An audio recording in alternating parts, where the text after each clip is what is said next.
E hoje eu gostaria de falar sobre algo que tem muito a ver com o que a Celinha começou, nos convidou para um momento de oração. E o que eu quero dizer é o seguinte: olha, Deus, Ele não desiste de nós. Então nós não podemos desistir de nós mesmos. E se eu fosse dar um tema hoje, eu diria: olha, Ele não desiste de nós. Então não desista de si. Você não pode desistir de você. Porque existe alguém muito maior que não desiste de você. Existe alguém muito mais perfeito que não desistiu de você, que não desistiu da sua casa, que não desistiu da sua família, que não desistiu dos seus projetos. E é sobre isso que eu quero falar nessa manhã. E para isso eu gostaria que colocasse para mim Romanos 2, no versículo 11, por favor. Pois para com Deus não há acepção de pessoas. O que significa isso, queridos? O que significa acepção de pessoas? Acepção de pessoas significa que você está preferindo alguém. Você está escolhendo alguém, exatamente, Luiz. Você está selecionando. Olha, quando a gente tem uma acepção de pessoas, eu estou selecionando um grupo. E a Bíblia nos diz em Romanos que para Deus não há essa acepção. Ou seja, Deus, Ele não escolhe alguém. Ele não separa as pessoas dentro do seu povo, dentro do povo, da sua criação, que é a criação que Ele ama. O desejo do Senhor é que todos sejam alcançados e é que todos se acheguem para perto dEle. Independente de onde nós viemos, do que nós estamos fazendo, do que nós estamos vivendo, Deus não tem um filho que Ele prefere. Não, Ele nos ama e nos ama igualmente. Porque para Ele não há acepção de pessoas. Independente do lugar que eu vim, independente do lugar que você veio, independente do que nós temos feito ou não, Deus não deixa de nos amar. E Ele não deixa de nos amar, e Ele não desiste de nós, porque nós somos a sua criação perfeita. E por mais que nós não nos achemos perfeitos, na hora que Ele olha para nós, Ele se alegra com as nossas vidas. E é exatamente isso que precisa fazer com que isso precisa entrar no nosso coração e nos encher para que nós não desistamos de nós mesmos. Deus, porque no reino de Deus existe espaço para todo mundo. Na graça do Senhor existe espaço para todos os pecados. Na graça do Senhor existe espaço para todas as falhas. Existe espaço para todos os erros. Todos nós cabemos dentro da criação de Deus. E hoje eu quero falar sobre Jesus como um exemplo de inclusivismo. Jesus, Ele nos inclui e Ele inclui o seu povo. Só que chegando lá em João, no capítulo 12, no versículo 39, diz o seguinte: por isso não podiam crer, porque como disse ainda Isaías, cegou-lhe os olhos e endureceu-lhes o coração, para que não vejam com os olhos e entendam com o coração, e se convertam e eu os cure. Queridos, quando a gente lê esse versículo, dá uma impressão de que Deus está fazendo o quê? De que Ele está separando pessoas. Olha, Ele cegou-lhe o coração, cegou-lhe os olhos, endureceu-lhes o coração, para que eles não vejam com os olhos, para que eles não entendam com o coração e se convertam e eu os cure. Só que ouvindo alguns pregadores, ouvindo alguns estudiosos da Bíblia, eu cheguei numa conclusão com esse versículo. Porque a princípio, o que esse versículo nos aparenta é justamente que Deus está selecionando as pessoas. Que Ele está selecionando aquelas pessoas que não vão ouvir, que não vão ver, que não vão deixar nada penetrar no coração, porque Ele não quer que aquelas pessoas convertam e porque Ele não quer curá-las. Só que o que eu consigo entender com esse versículo, a princípio do versículo lá de Romanos, que diz que com Deus não há acepção de pessoas, é que o que Deus está falando, que nós podemos tirar aqui em João, quando Jesus cita o que o profeta Isaías falou, é que quando nós estamos como aqueles filisteus, nós não conseguimos ouvir, nós não conseguimos ver e nós não conseguimos entender. Porque o nosso coração Porque os nossos olhos estão cegados, estão fechados por uma coisa que se chama religião. A religião daqueles filisteus, a religiosidade daquela época, daqueles fariseus, desculpa, ela impedia que eles declarassem e acreditassem que Jesus era o Messias. Porque se eles fizessem aquilo, eles estariam declarando, eles estariam perdendo o seu cargo na religião. E eles não queriam perder o seu cargo na religião. E por não querer perder a sua posição religiosa, porque estavam muito firmados em uma lei, em uma doutrina, em uma tradição, eles não conseguiram desfrutar da presença do Mestre. Não conseguiram perceber que Jesus era o Messias e que ele tinha vindo para aquele povo. E que Jesus cabia em todas as promessas que tinham sido feitas, né, que nós lemos no Velho Testamento. Que não existiam dúvidas de que ele era o Messias. No entanto, a religião daquele povo havia cegado-lhe os olhos e endurecido-lhes o coração. Para que eles não vissem, para que eles não entendessem. E muitas vezes, queridos, o que nós precisamos na nossa vida é nos converter a Jesus. E não nos converter a uma religião. Não nos convertermos a uma tradição. Porque a religião, ela não aceita todos. Ela faz acepção de pessoas. Mas Jesus não faz. E por isso, quando eu e você nos aproximamos do reino de Deus, quando nós nos aproximamos da sua presença, nós precisamos, quando nós nos convertemos, nós temos que nos converter a Jesus e não a uma religião. Quando nós converter, significa mudar de direção, significa mudar de rumo. E quando eu e você recebemos a Jesus e nós decidimos mudar o rumo, e nós decidimos mudar a direção, o que nós estamos fazendo é mudando o nosso conceito de pessoas que fazem acepção para pessoas que não fazem. Por isso, como Jesus é esse o nosso exemplo de uma pessoa que inclui, de uma pessoa que abraça, e nós nos convertemos a Ele e não a uma religião, nós precisamos agir como Ele e não como os fariseus. Eu escutei uma história de uns meninos de um orfanato, que eles eram sozinhos e viviam naquele orfanato. Então teve um projeto numa igreja, e essa igreja resolveu falar assim: olha, irmãos, vamos fazer o seguinte, está chegando a época do Natal, vamos combinar assim, cada irmão vai lá no orfanato e apadrinha uma criança. Apadrinha uma criança e você leva ela para passear, cuida dela, porque elas estão muito sozinhas. A gente deveria fazer isso sempre, mas essa época de ano é uma época mais que os sentimentos afloram mais e as crianças ficam tristes. Então, o dono daquele orfanato conversou com o pastor da igreja, o pastor passou para os irmãos. E aí tinha um irmão lá na igreja que ele falou: não, eu não tenho tempo, é complicado, porque você chega lá também, essas crianças, elas vêm cheias de ideias, né? Às vezes vão ficar com a esperança de que eu vou adotar. Não, eu não vou não. E aí ele deixou e não foi, e os outros irmãos indo e tudo. E aí um dia ele falou assim: não, acho que eu vou lá conhecer esse lugar. E quando ele chegou lá, ele via todos os meninos tinham um padrinho, todos. E aí tinha a porta de um quarto do orfanato que estava fechada. E ele vira para a responsável lá do orfanato e fala: por que essa porta está fechada? Ela fala: tem um menino que ele fica aí todo dia. Fala: mas por que existe esse menino aí? Ele não tem. Todos os outros com padrinho, por que esse menino está dentro do quarto? Fala: porque ele não tem padrinho. Ele falou: me conta um pouco da história desse menino, o irmão da igreja pediu.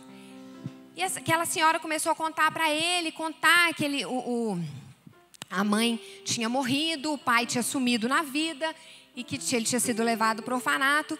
E ela até fala com ele, fala assim: olha, é uma coisa engraçada, porque ele já está aqui tem muitos anos, e todo ano nós temos esse projeto de vir outras pessoas, de apadrinhar, e ele nunca foi apadrinhado, nunca.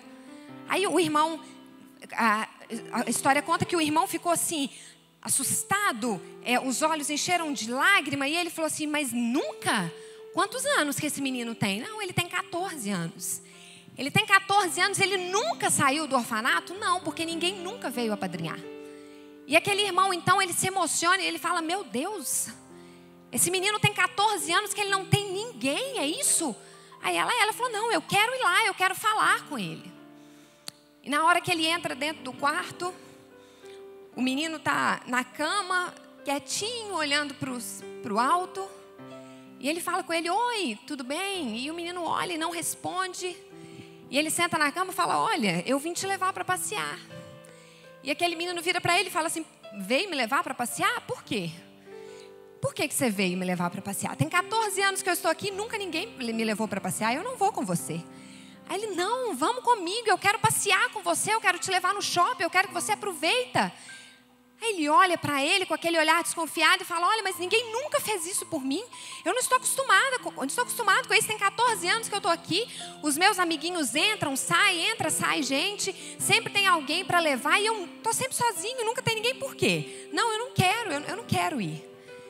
E aí aquele irmão fica lá um tempo dentro do quarto e conversa com ele, conversa e vai amolecendo, ele vai amolecendo. E eles saem e a história conta que aquele irmão, todo final de semana ele ia lá naquele orfanato, exclusivamente para ver aquele menino e exclusivamente para levá-lo para passear. E o que me chamou a atenção nessa história, queridos, é que existem muitas pessoas que estão assim. Porque aquele menino, ele tinha passado 14 anos da sua vida sozinho dentro de um quarto. Olhando as pessoas ao seu redor e vendo que elas tinham companhia, e vendo que elas tinham pessoas para levar, para passear, que elas se divertiam e ele não. E sabe por que essa história desse menino me chama a atenção e por que eu estou contando ela aqui nessa manhã? Porque muitas vezes nós estamos numa situação semelhante a esse menino. Nós sofremos tanto na vida, nós já fomos tão perseguidos, nós já fomos tão injustiçados. Nós já passamos por tantas lutas, tantas dificuldades, que o nosso coração se acostuma a sofrer. Nós nos acostumamos a viver na vida de sofrimento e na vida de, não, é isso mesmo, eu sofro mesmo, sempre foi assim. Eu sempre tive problema na minha casa, o meu pai nunca gostou de mim. Lá no meu emprego não tem nenhum emprego que eu me dê bem, sempre eu tive problema, não vai ser diferente agora. E sabe o que acontece quando nós temos isso dentro do nosso coração, como aquele menino? Quando alguém se aproxima de nós, até mesmo para nos abraçar, nós nos sentimos ofendidos. Porque nós não nos achamos dignos de amor. Nós não nos achamos dignos de receber alguma coisa. Porque já sofremos muito. E porque já até acostumamos a viver desse jeito. E quando nós chegamos nesse ponto da nossa vida, significa que nós desistimos de nós mesmos. Só que como aquele menino, passaram-se 14 anos, e ele estava sofrendo sozinho, e ele acostumou a viver daquele jeito. No entanto, que quando aquele homem entra naquele quarto, ele fica desconfiado, ele fala, o que esse homem quer comigo? Nunca ninguém olhou para mim? Nunca ninguém me abraçou, nunca ninguém me levou para passear. Por que ele agora quer fazer isso? E muitas vezes nós estamos assim. Nós vivemos uma vida, às vezes em uma área da nossa vida a gente já passou tanto problema, tanta luta, que a gente acha que é normal a gente continuar daquele jeito. E sabe o que Deus ele tem para mim e para você? Deus é esse irmão que entra lá na porta do nosso quarto. Eu não sei qual é a porta da sua vida que você deixa ela fechada. Ele entra lá dentro dessa porta e ele fala assim, olha, vem passear comigo. Vem porque eu vou te fazer companhia. E muitas vezes Deus está fazendo isso comigo, está fazendo isso com você em áreas da nossa vida, que são áreas em que nós somos sofridos e nós estamos desconfiados. Nós até por vezes nos sentimos ofendidos. Nós não nos sentimos dignos de receber aquilo, porque nós sofremos tanto. Nós passamos tanta luta naquela área. Não, é normal, eu preciso sofrer.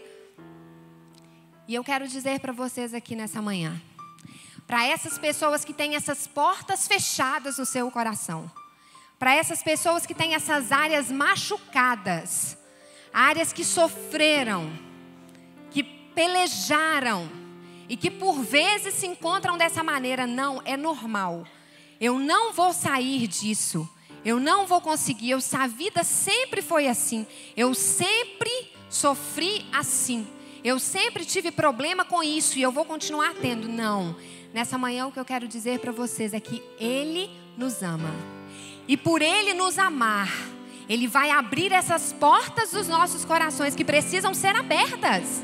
Porque aquele orfanato, naquele menino, aquela porta precisava ser aberta. Precisava ser aberta para que aquele menino fosse curado.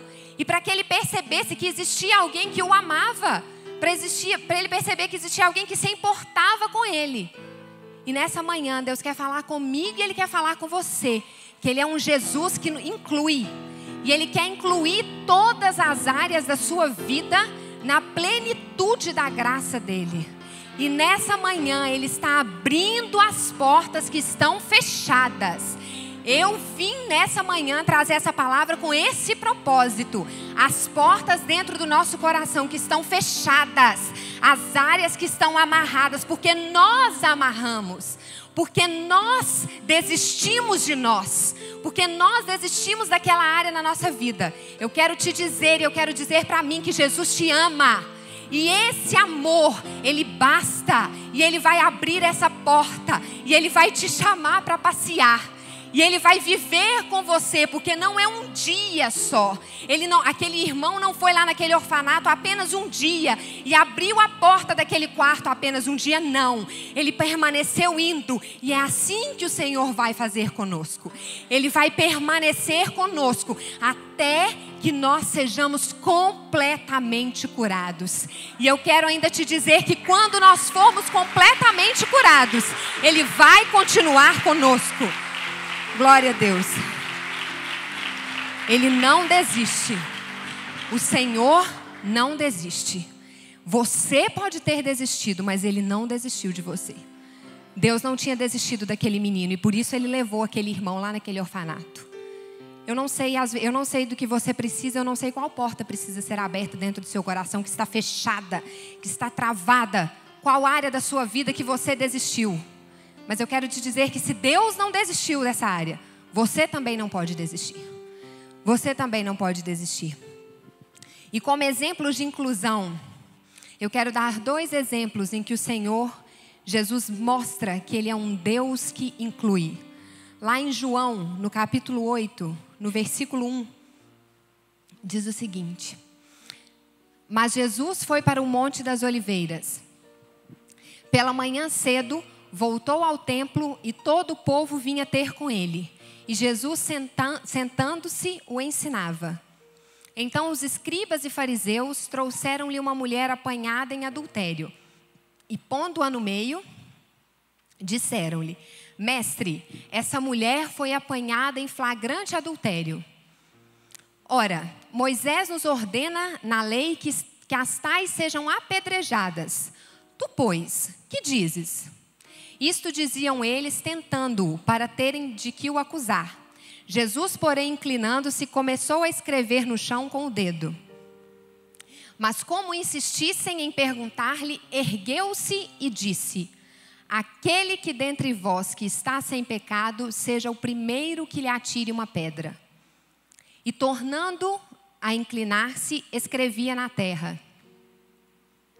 Quando ouviram isto, foram saindo um, a começar pelos mais velhos até os últimos. Ficou só Jesus e a mulher ali em pé. Então, erguendo-se Jesus e não vendo a ninguém senão a mulher, perguntou-lhe: Mulher, onde estão aqueles teus acusadores? Ninguém te condenou? Respondeu ela: Ninguém, Senhor. E disse-lhe Jesus: Nem eu te condeno. Vai-te e não peques mais. Queridos, essa mulher, ela é uma mulher adúltera. Ela era uma mulher que tinha muitos homens, muitos parceiros. Ela abdicou da sua humanidade para se transformar em um pedaço de carne. Ela tinha perdido toda a sua dignidade. E ela cometeu um pecado que, à luz de Moisés, era digno de apedrejamento. E ontem, ao escutar vários pregadores e ao ler várias coisas, eu cheguei numa conclusão muito interessante desse texto que eu nunca tinha pensado. a Bíblia, ela nos surpreende, porque eu não sei vocês, mas muitas vezes a gente está lendo uma coisa que você já leu 1000 vezes, e na milésima vez que você lê, você percebe uma coisa que nas outras 999 você não tinha percebido, não é assim? É muito interessante, sabe? Porque a palavra é viva. Então, você pode ler o mesmo texto várias vezes, que você vai entender coisas diferentes todas as vezes. Porque isso aqui não é um livro qualquer que você lê e decora. Isso aqui é um livro que tem a vida de Deus. E ele se revela a nós todos os dias. Enfim, mas eu estava lendo, e é interessante nós notarmos, volta para mim, Pri, no versículo 5, por favor. Diz o seguinte, ora, Moisés nos ordena na lei que as tais sejam apedrejadas. Tu, pois, que dizes? Próximo. Isto diziam eles, tentando-o para terem de que o acusar. Jesus, porém, inclinando-se, começou a escrever no chão com o dedo. O 7. Mas como insistissem em perguntar-lhe, ergueu-se e disse, aquele dentre vós que está sem pecado, seja o primeiro que lhe atire uma pedra. Sabe o que eu observo nesse versículo? Eu observo o seguinte, Jesus, hora nenhuma, ele está falando que a lei deveria ser descumprida. Hora nenhuma ele fala assim, não, essa lei de Moisés não existe mais não. Nós não vamos cumpri-la mais, não. Jesus, ele simplesmente olha para que... Eu tenho a impressão que Jesus, ele queria dar uma ordem naquele processo.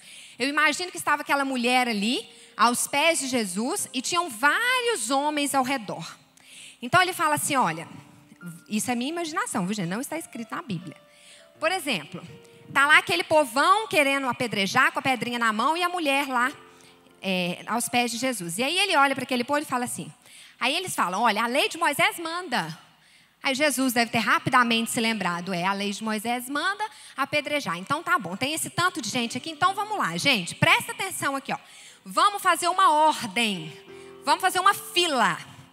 Hora nenhuma Jesus falou que não era para apedrejar. Hora nenhuma Jesus falou, olha, eu estou tirando essa lei daqui, essa lei não existe mais. Não. A impressão que eu tenho quando ele diz, olha, aquele que dentre vós está sem pecado, seja o quê? O primeiro. Então, o que ele estava querendo dizer? Ele estava querendo dizer o seguinte, olha, vamos fazer uma fila. E o primeiro, quem vai começar a tirar a pedra nessa mulher, é aquele que não tem pecado. Então, vamos lá, quem vai ser o primeiro? E o que acontece é o seguinte... O que eu posso perceber em algumas versões quando nós lemos, em outras versões da Bíblia, nos permite essa interpretação que eu vou fazer. Quando Jesus está dizendo isso, porque aqueles fariseus, eles eram pessoas cheias de si, cheias da religiosidade.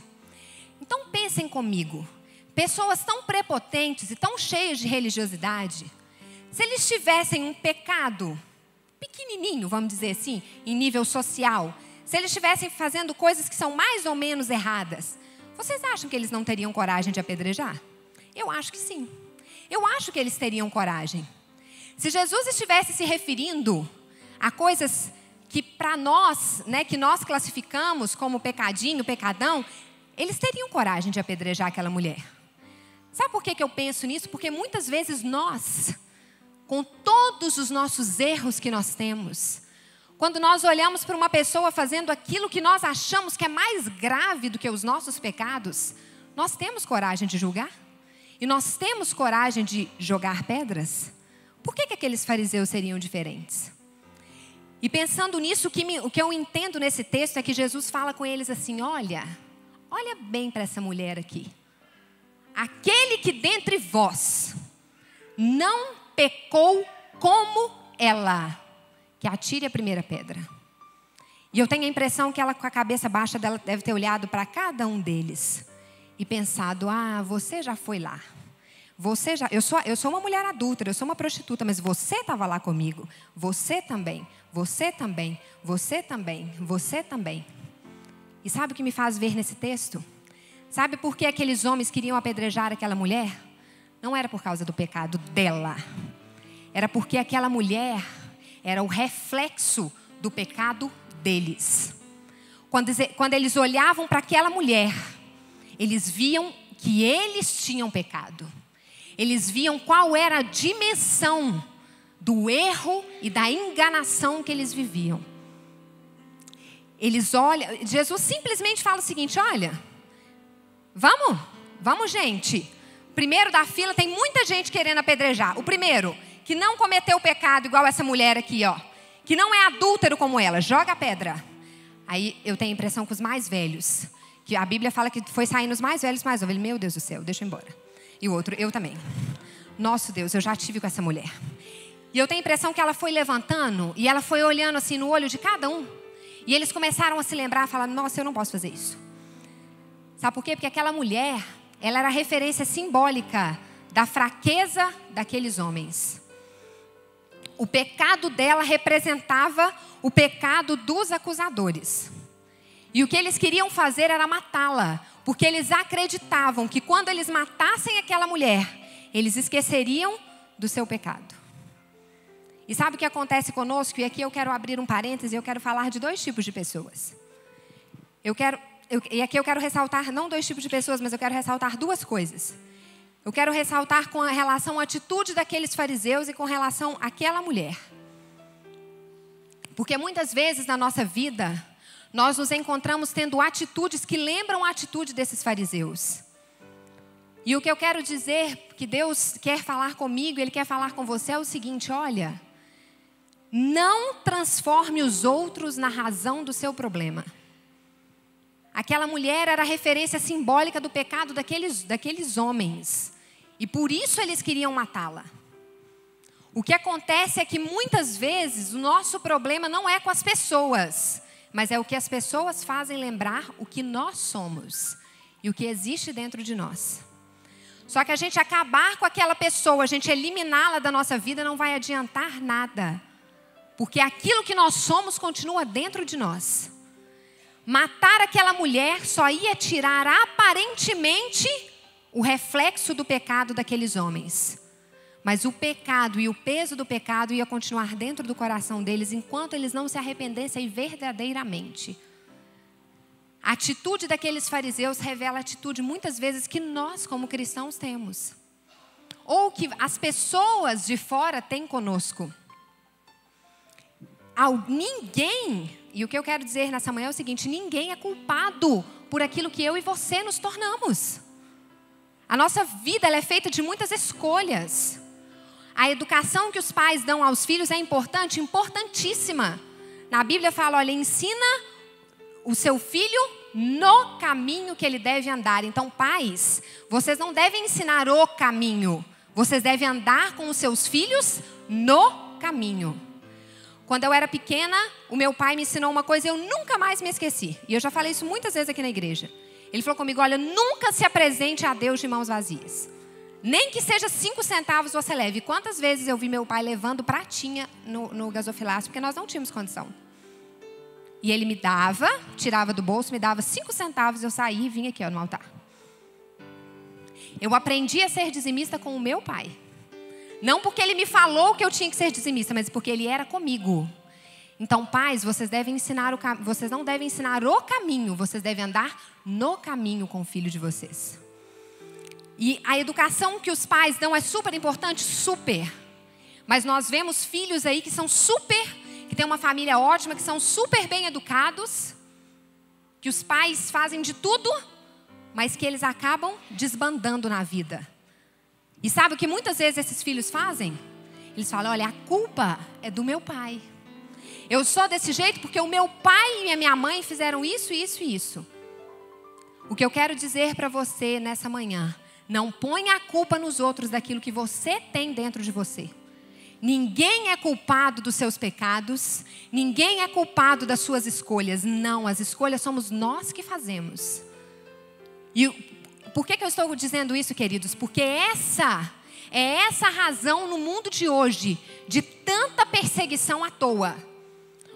Nós somos perseguidos no nosso trabalho, nós somos perseguidos na nossa faculdade, sempre tem algum professor que pega no nosso pé, sempre tem um patrão, sempre tem um colega de trabalho que parece que quer passar na sua frente. Sabe por quê? Porque você está representando para ele aquilo que ele não tem e aquilo que ele não pode. E o que acontece conosco é que muitas vezes nós temos essa atitude. Nós temos essa atitude de raiva das pessoas e de indignação com elas. E nós falamos coisas e nós fazemos coisas para as outras pessoas, porque ao olharmos para ela, nós estamos vendo aquilo que nós somos.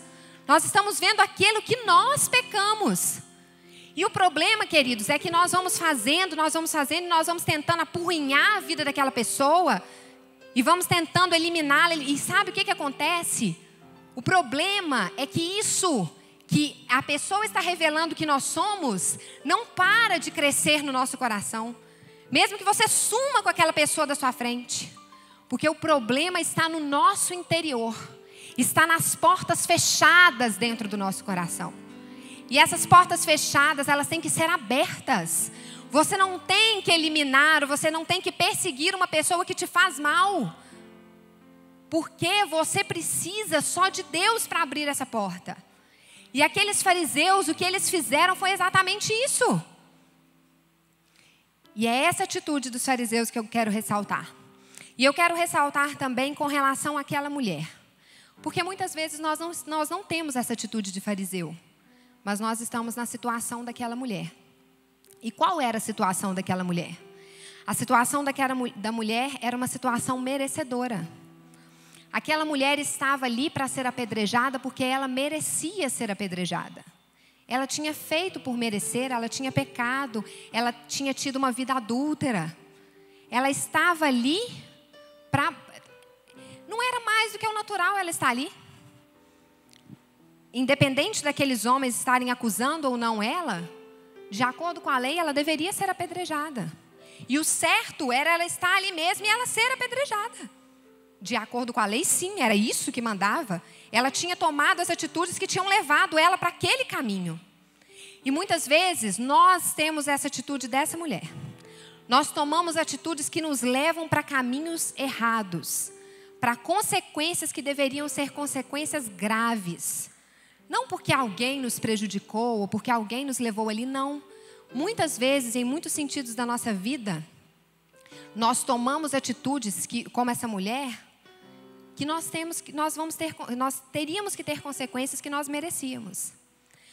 Só que Jesus, graças a Deus, Ele não veio para aqueles que são sãos.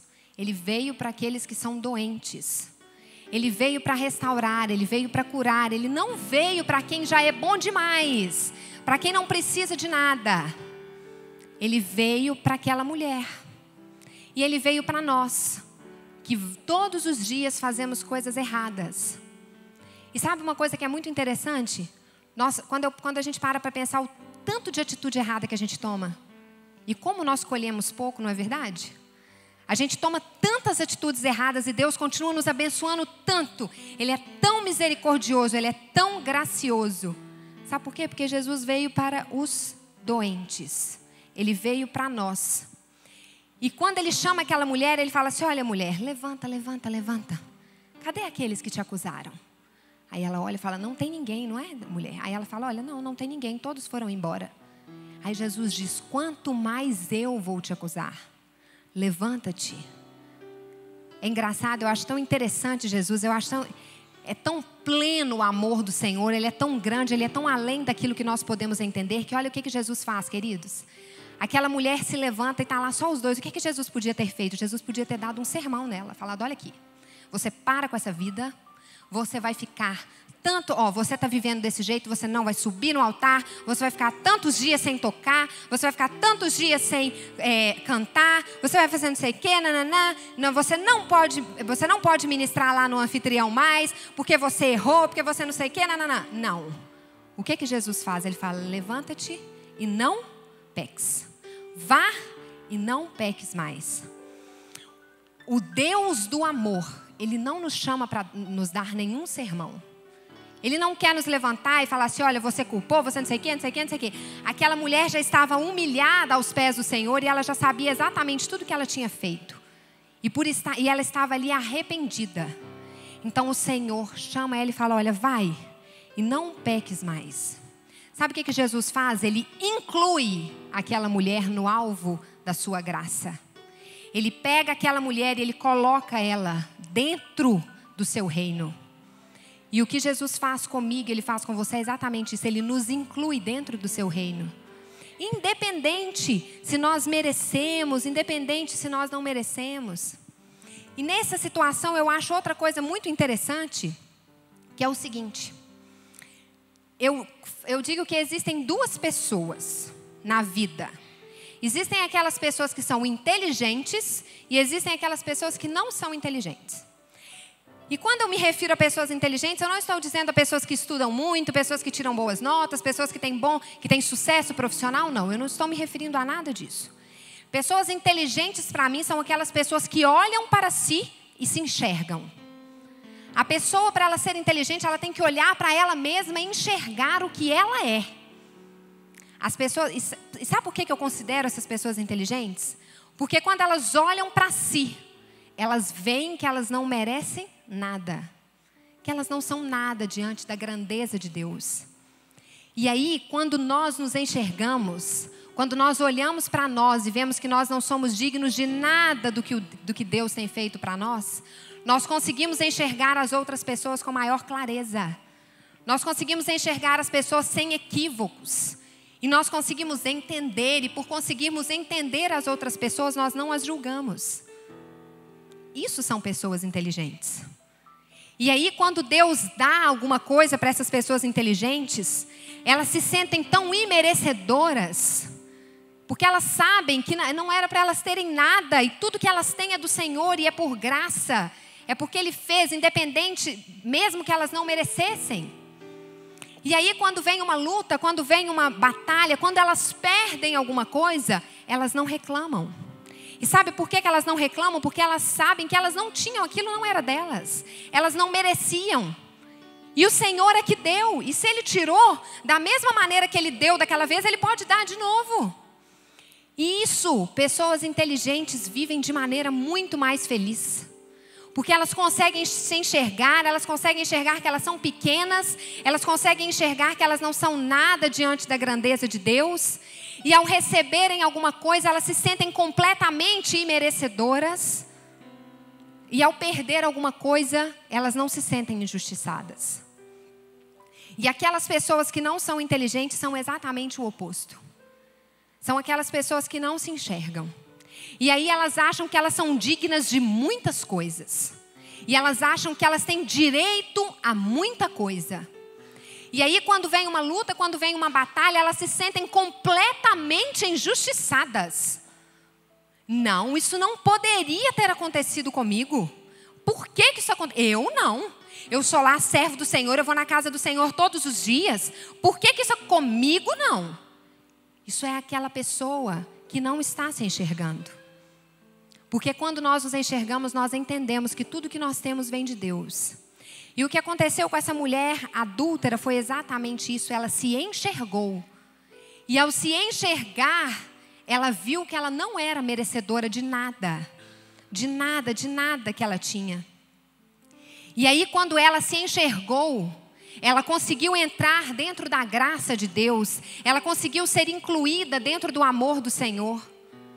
E o que nós precisamos muitas vezes é enxergar coisas nas nossas vidas. Não no sentido amplo, não no sentido total, mas muitas vezes algumas portas no seu coração estão fechadas, na sua vida estão fechadas. Porque você acha que eu e você, nós achamos que nós podemos demais. E que aquilo ali é uma injustiça tremenda que está acontecendo com a gente. Que a gente não podia ter perdido aquilo de jeito nenhum. Que é um absurdo. E quando nós passarmos a enxergar a fragilidade de quem nós somos. Quando nós passarmos a enxergar que queridos, na Bíblia diz que o salário do pecado é a morte. O que deveria ter acontecido conosco, porque somos pecadores, obrigado, pastor, porque somos pecadores, era morrermos. E nós não morremos, porque a graça do Senhor nos alcançou, porque a graça do Senhor nos salvou. Se o nosso salário, se o nosso fim era a morte, nós estamos vivos, nós temos comida, nós temos casa, nós temos alegria.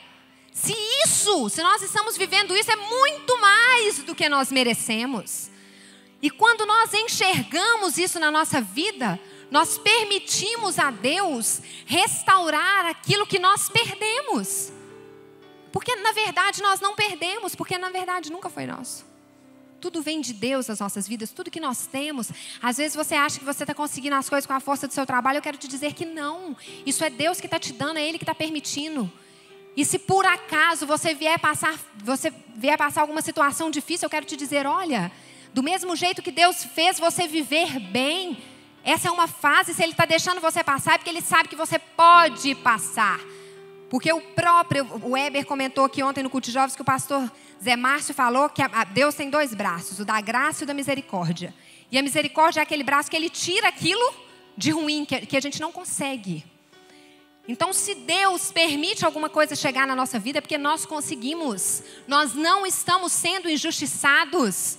Não deixe o inimigo colocar isso na sua mente, que você está sendo injustiçado, que você está sendo maltratado. Não deixe, porque se você deixar entrar isso no seu coração, você vai começar a fechar portas dentro da sua vida, e vai fechando portas, e aí você vai começar a desistir de você mesmo, quando Deus não desistiu. Então nós precisamos chegar lá na raiz do problema. Deus, Ele quer abrir as portas sim, mas Ele quer nos ensinar a não fechar mais portas.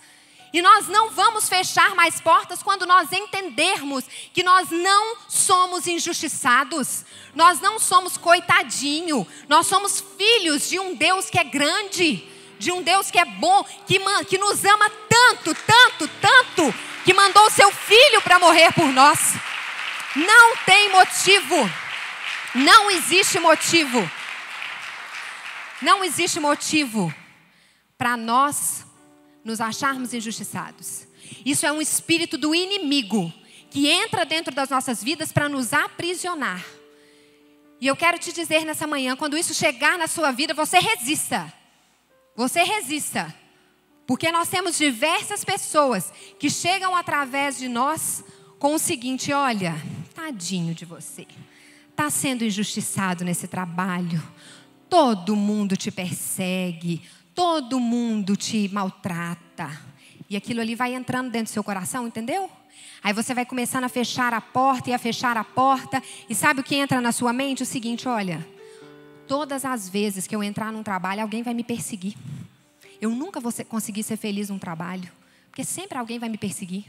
E aí, se você começar a se dar muito bem num trabalho, e as pessoas estarem chegando perto de você e conversando, você começa a ficar até ofendido. Você começa a ficar desconfiado. Peraí, essa pessoa está chegando perto de mim, está fazendo isso demais, porque ela vai me maltratar depois. Porque sempre é assim. Queridos, isso é uma coisa dentro da nossa mente que Satanás coloca para nos aprisionar e para nos impedir de viver o melhor que Deus tem para nós.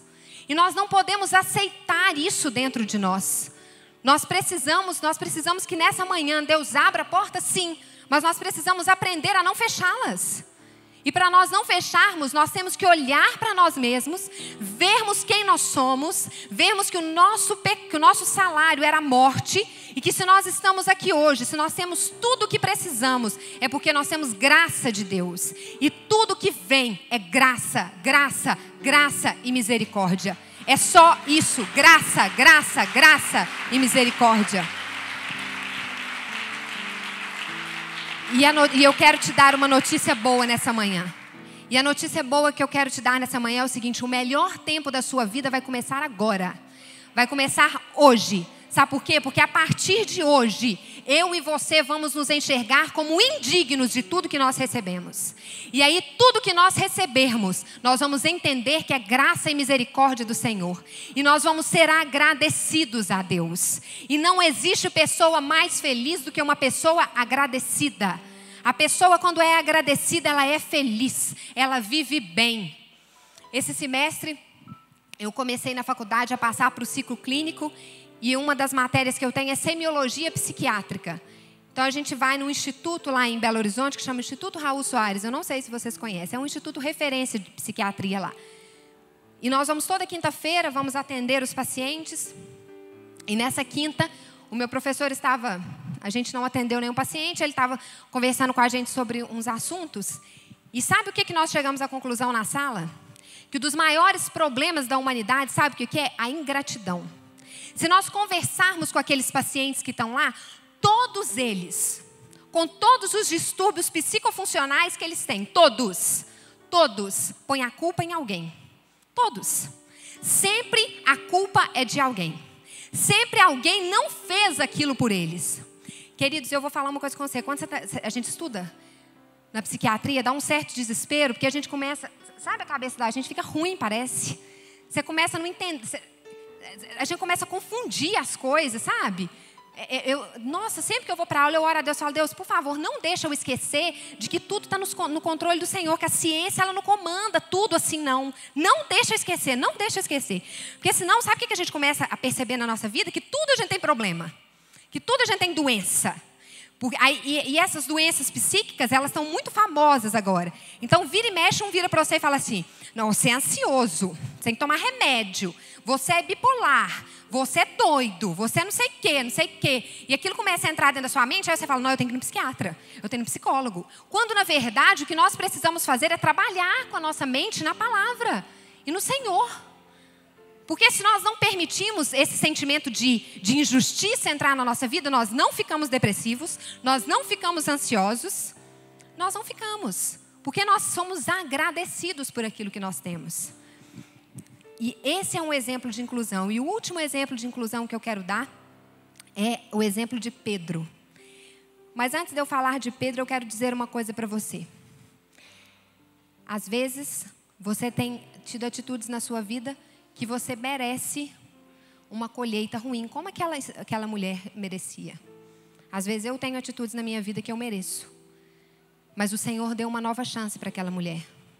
E nessa manhã Ele quer nos dar uma nova chance. Às vezes você precisa de uma nova chance, Ele quer te dar uma nova chance. E o que eu quero te dizer é o seguinte: não rejeite essa nova chance do Senhor. Ela é preciosa. E ela pode mudar a sua história daqui para frente. E outra pessoa que eu quero falar para encerrarmos é Pedro. Pedro era um discípulo de atitudes e de uma personalidade muito interessante. Pedro era colérico. Ele era apaixonado pelo Senhor. Nós vemos nos relatos no Novo Testamento como Pedro era apaixonado pelo Senhor. Só que por ser tão colérico e ser tão impulsivo, ele agia sem pensar. E ele tomava atitudes e não pensava. E o que eu quero dizer é o seguinte: você agir sem pensar é tão grave quanto você pensar sem agir e não agir. E Pedro era assim. E aí, é engraçado, porque quando nós lemos nos discípulos... Essa água é para mim? É, né? Deixa eu beber um golinho que a minha boca está seca. Quando nós lemos na história dos discípulos, sabe o que nós percebemos? Nós percebemos que Pedro ele queria ser o chefe. Ele queria ser o líder dos discípulos, você está entendendo? Ele queria mandar, às vezes eu tenho a impressão que Pedro pensava assim: olha, depois de Jesus, a referência sou eu. Eu sou o líder, eu sou o chefe, discípulos, vocês me obedeçam se Jesus não estiver. Queridos, eu falo isso, sabe por quê? Porque muitas vezes eu sou assim. Eu acho que eu mando. Sabe, lá na sala, às vezes, e é tão engraçado que as pessoas elas percebem isso na gente. A minha sala tem 160 alunos. Aí o professor fala assim: quem que vai ser o representante da turma? Aí todo mundo: a Flávia. É porque a gente já expõe, né, esse espírito de liderança. Lá em casa, meu pai e minha mãe falam que eu sou segunda mãe. Se as meninas vão pedir alguma coisa, ele fala: você pode ir? Você pergunta para sua mãe. Minha mãe: você está perguntando para você, pergunta para a Flávia. Então eu acho que eu mando, sabe? Então eu entendo Pedro desse ponto de vista. E a gente muitas vezes é assim. Isso é personalidade, gente. Só que a gente tem que trabalhar com essa personalidade para não nos prejudicar. Bom, e Pedro, o que acontece? Conta a história quando Jesus estava para ser preso, estava para ser crucificado, que eles queriam prender Jesus. E o que Pedro faz? Pedro fala: opa! Ele saca a espada e zup no soldado. Eu acho interessante uma coisa. Às vezes a gente acha que Pedro mirou a orelha do soldado, né? Foi direto nela. Não, Pedro queria jogar a espada no soldado. Só que Pedro era pescador. Ele mal sabia manusear uma espada. Então, quando ele joga, eu tenho a impressão que o soldado desviou e a orelha zup. E a espada pegou na orelha dele. Então, Pedro toma aquela atitude e Jesus vira para ele e fala assim: opa, não. Pode parar, segura a onda aí, Pedro. E aí, Jesus é preso. E eu tenho a impressão que na hora que Jesus é preso, Pedro deve ter pensado assim: não tem jeito mais. Não tem mais o que eu fazer. Eu acho que acabou minhas chances. Eu fiz tudo já que eu podia. Não tem como mais, não tem mais o que eu fazer. E antes daquele momento, Jesus disse a Pedro que Pedro trairia ele. E ele fala assim, o quê? Jesus, se preciso for, eu morro pelo Senhor. Eu nunca seria capaz de te trair. E aí, Jesus fala assim, olha, o galo vai cantar depois que você me trair pela terceira vez. E Pedro fala, não, eu não. Eu não sou capaz de morrer pelo Senhor. E aí vem aqueles soldados para tentar prender. Pedro age impulsivamente, joga a espada, corta a orelha do soldado e Jesus é preso. Jesus é preso e eu tenho a impressão que Pedro, ele fica assim, acabou, eu não tenho o que fazer, eu não posso fazer mais nada. E aí Jesus sai e aí começam a aparecer as pessoas e falam assim, não é você que andava com ele? Ele, não, eu não. Aí chegou outro, você? Não, eu não. E ele era assim, por ser colérico, de personalidade muito forte, eu tenho a impressão que ele começou a ficar irritado. Aí na terceira vez que eles falam com ele, não, era você sim. Ele fala, não, não sou eu. E tem algumas versões que falam que ele praguejou e ele jurou. Quando ele faz isso, ele está amaldiçoando. Ele fala assim, olha aqui, não sou eu. E quem falar que sou eu que andava com ele, eu estou amaldiçoando. E na hora que ele faz isso, o galo canta. O galo canta e chega na mente dele, ai. Sabe qual que é a impressão que eu tenho, queridos? Que Pedro sentou assim, ele falou assim, Jesus me conhece mais do que eu mesmo. Ele sabe de tudo que eu sou capaz. Não adianta eu falar com ele que eu amo, que eu morreria por ele, porque ele sabe quem eu sou. Ele sabe como que eu sou. E aí ele senta e a Bíblia diz que ele chora amargamente. E sabe por que Pedro chora amargamente? Porque Jesus era um amigo que tinha mudado a vida dele. E eu tenho a impressão que Pedro deve ter pensado assim, Jesus, eu traí alguém que investiu em mim. Ele investiu tempo, ele investiu sabedoria, ele investiu inteligência em mim, eu traí ele. Não, eu não sou mais digno desse Jesus. Eu não sou mais digno desse amor porque eu o traí. Eu traí o meu amigo, eu traí quem dedicou tempo para mim. E o que Pedro representa, como aquela mulher representa o exemplo de fragilidade daqueles homens, Pedro representa uma traição amiga. Queridos, eu tenho uma impressão da seguinte, você ser traído por um amigo deve ser muito triste. Principalmente se você investiu nele, se você investiu tempo, se você investiu amor, se você se dedicou. Jesus tinha se dedicado a Pedro, Jesus tinha mudado a história dele. E na hora que aquele galo canta 3 vezes, na hora que aquele galo canta pela terceira vez que ele trai, Pedro deve ter sentado. E ali na hora que a Bíblia diz, em Mateus 26, no versículo 75, fala, Pedro lembrou-se do que dissera Jesus, antes que o galo cante, 3 vezes me negarás. E saindo dali, chorou amargamente. Na hora que Pedro estava ali, chorando amargamente, ele deve ter pensado, Jesus me conhece mais do que eu mesmo. E o que acontece conosco é que muitas vezes nós tomamos atitudes na nossa vida que são atitudes traiçoeiras. São atitudes que nós traímos amigos. Não só no nosso dia a dia, mas muitas vezes nós fazemos isso com Deus. Só que sabe o que isso aqui representa? E é o último exemplo de inclusão que eu quero dar? É que Jesus, Ele sabe o que passa dentro do nosso coração. Ele conhece aquilo que está em nós. E Ele conhece aquilo que está em nós e Ele nos ama mesmo assim. Porque muitas vezes o que nós fazemos na nossa vida é nos auto-excluirmos. Porque nós não nos achamos dignos mais, porque nós nos achamos que nós já traímos, que nós já fizemos errado e que nós não merecemos mais aquele amor. E foi isso que Pedro fez. Ele chora amargamente, ele se distancia. Porque ele fala, olha, eu traí quem me amava, eu traí quem investiu em mim. E é lindo demais o que Jesus faz. Sabe o que Jesus faz? Jesus ressuscita. Jesus ressuscita, Maria e Maria Madalena chegam lá. E é interessante, gente, essa parte é linda demais.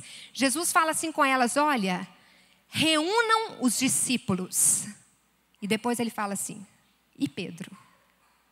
Jesus fala assim, olha, reúnam os discípulos. E Pedro? Sabe por que Deus chamou o nome de Pedro em especial? Porque ele conhecia Pedro. E eu imagino que Jesus deveria ter imaginado que ele estava lá sozinho, amargo, se auto-excluindo. Mas Jesus manda um recado para ele e fala assim: olha, eu quero você desse jeito. Eu te conheço. Eu sei quem você é, eu sei do que você é capaz, mas eu te amo. Então vem, reúna, chama Pedro para mim. Porque Jesus, ele demonstra esse amor. E o amor que Jesus demonstra por mim e por você, ele nos impede de nos auto-excluirmos. Ele nos impede de nós nos sentirmos menores, de nós nos sentirmos tão errados. É um amor que cura, é um amor que liberta, é um amor que transforma o nosso coração. Jesus sabia que Pedro deveria ter se auto-excluído, porque ele deveria estar com medo dos comentários, ele deveria estar com medo dos julgamentos. Eu imagino que as pessoas deveriam falar assim: não era Pedro que ficava atrás de Jesus, e eu sou seguidor de Jesus, eu sou o líder do grupo, é o líder do grupo até Jesus cair, né? Porque na hora que Jesus morreu, sumiu Pedro. Pedro nega Jesus. Na hora que Jesus é vencido, Pedro negou ele. Então, eu imagino que ficava, sabe, aquela falação, comentando, e aquilo ali amargurando mais Pedro, e aí ele se auto-excluindo mais ainda. Só que o jeito que Jesus olha para mim, o jeito que Jesus olha para você, o jeito que ele olhou para Pedro, é completamente diferente do que as pessoas falam ou pensam de nós.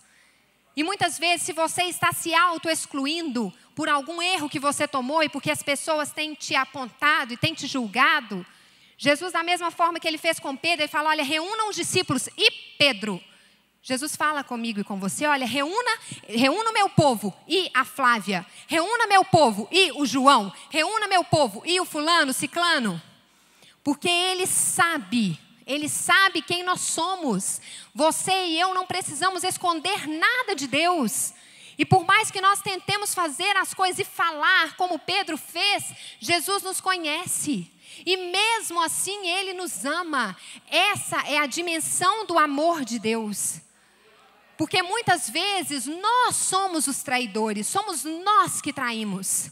E muitas vezes nós nos auto-excluímos por isso. Mas Jesus, Ele diz para mim e para você, Ele manda chamar o seu povo e Ele manda nos chamar em especial. Muitas vezes nós fazemos isso, queridos, nós nos excluímos. Nós às vezes cometemos algum erro no Senhor. Nós cometemos alguma coisa que nós achamos que não tem solução. Eu não sei se vocês já vivenciaram isso, mas eu escuto muitas histórias assim, de pessoas que falam assim, lá na psiquiatria geriátrica, e muitos idosos falam assim com a gente, falam: olha, doutora, estava tudo tão bem na minha vida, corria tudo tão bem, era tudo tão feliz, tão alegre, até que eu tomei uma atitude errada. E eu tomei uma atitude errada, e olha onde que eu estou hoje, eu estou aqui sozinha. Não tenho ninguém comigo mais, porque eu tomei uma atitude errada. Acabaram os meus planos, acabaram os meus projetos. Eu e a minha família, nós estávamos fazendo projetos tão grandes, tão bonitos, e agora não tem jeito mais de continuar. Só que Jesus, e muitas vezes nós estamos assim. Muitas vezes nós tomamos uma atitude errada, e nós achamos que não tem jeito mais de continuar. Que Deus está decepcionado conosco, e que Deus não nos ama mais, e que Ele não nos vai receber mais. E parece que geralmente essas coisas erradas que nós fazemos, elas acontecem no auge, né? Na hora que a gente está bem, que está tudo certo, que está tudo caminhando. E aí, você paralisa e você se auto-exclui. Deus não quer que você paralise, nem que você se auto-exclua. Mas nós precisamos, eu não estou dizendo que nós temos que fazer as coisas erradas e não temos que nos arrepender, não. Nós temos que nos arrepender. Mas o que eu quero dizer para você é que nós não estamos sozinhos. E que por mais que nós tenhamos errado, os planos e os sonhos de Deus para as nossas vidas, eles continuam de pé. O que o Senhor fala para mim e para você é o seguinte: olha, independente do que aconteceu aí no meio do caminho, aquela promessa que eu te dei lá atrás, aquele sonho que eu coloquei no seu coração lá atrás, ele continua de pé. A despeito do que você tenha feito, a despeito do que você tenha vivido, Jesus é um Jesus inclusivo. E muitas vezes, queridos, o que nós precisamos é voltar lá atrás, resolver coisas que ficaram pendentes e tocar a vida para frente. e tocar a vida, porque os projetos e os sonhos de Deus, eles continuam de pé para as nossas vidas. Independente daquilo que nós tenhamos feito no caminho, os planos e os sonhos dele estão de pé. E às vezes você entrou aqui nessa manhã com esse sentimento, com o sentimento de que você não vai dar conta, de que você falhou, de que não existem mais planos e sonhos para você. Os planos e os sonhos de Deus para a sua vida estão de pé. As consequências do nosso pecado nós colhemos, mas os planos e projetos dele para a sua vida, aquela promessa que ele te deu há anos lá atrás, ela continua de pé e ela vai se cumprir. Jesus sabia que Pedro iria traí-lo. Jesus sabia, assim como Jesus sabe do que nós fazemos. Ele sabe das nossas fragilidades. Ele sabe onde nós temos errado. Mas mesmo assim, Ele manda chamar a mim e a você, para te dizer que os sonhos dele para a sua vida permanecem de pé. E que eles só não estão acontecendo porque você está se auto-excluindo. E porque você não está querendo viver os sonhos dele para a sua vida. Porque você está achando que você não é digno. Não, nós não somos mesmo. Mas é por graça. E graça é favor que nós não merecemos. E é essa graça dele que me alcança e que te alcança nessa manhã.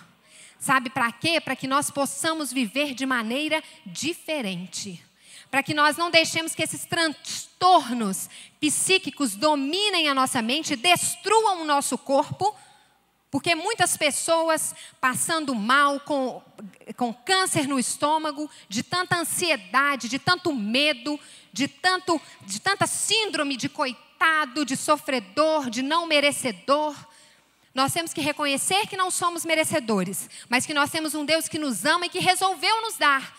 E por isso nós vamos viver esses planos, esses sonhos para nós, que Ele tem para nós, com toda a nossa força, justamente para honrar esse amor que Ele tem nos dado. Eu quero te convidar a ficar de pé nessa manhã.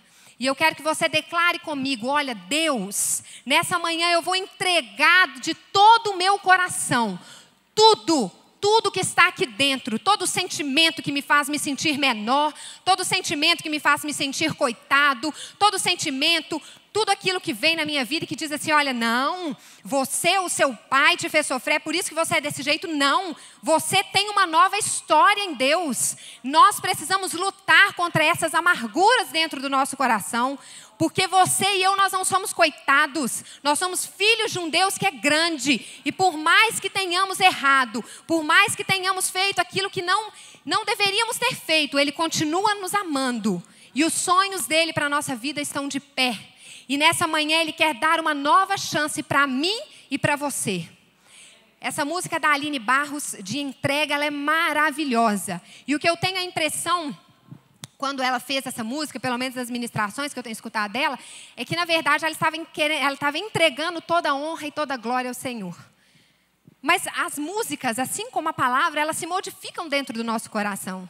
E o que Deus fala comigo todas as vezes que eu escuto essa música e que eu canto ela, porque eu sou apaixonada com essa música, é que eu preciso entregar a Ele tudo aquilo que tem me pesado. Eu vou entregar ao Senhor.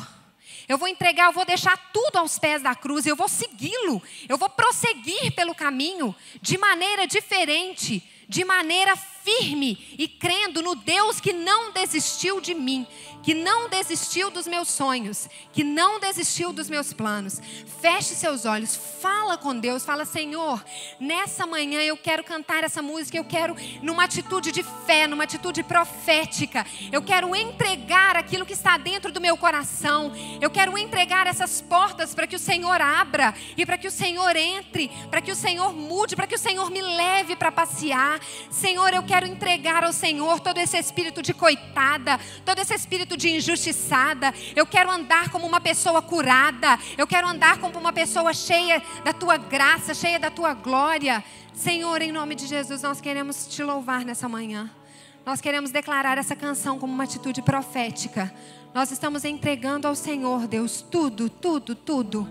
E nós queremos sair daqui hoje livres, livres dessas amarras do inimigo, em nome de Jesus, em nome de Jesus.